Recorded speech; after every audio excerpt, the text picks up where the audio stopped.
we're still going to talk about structure and function, or structure and properties. One simple example is a key. A key can have very minute differences in the teeth of the key, but once you make that difference, it no longer opens the lock. Molecules are the same way.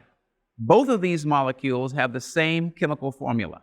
2 carbons, C2, 6 hydrogens, H6, and 1 oxygen. But you can build the model in 2 different ways. This is ethanol.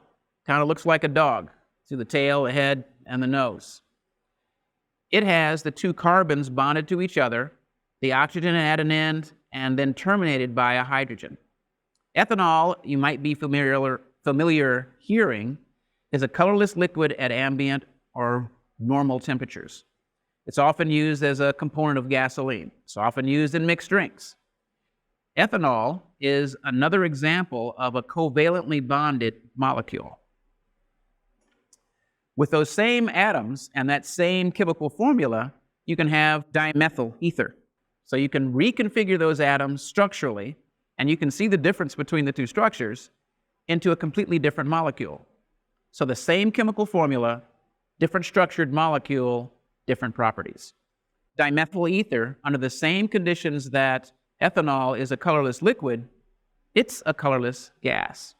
It's used as an aerosol propellant.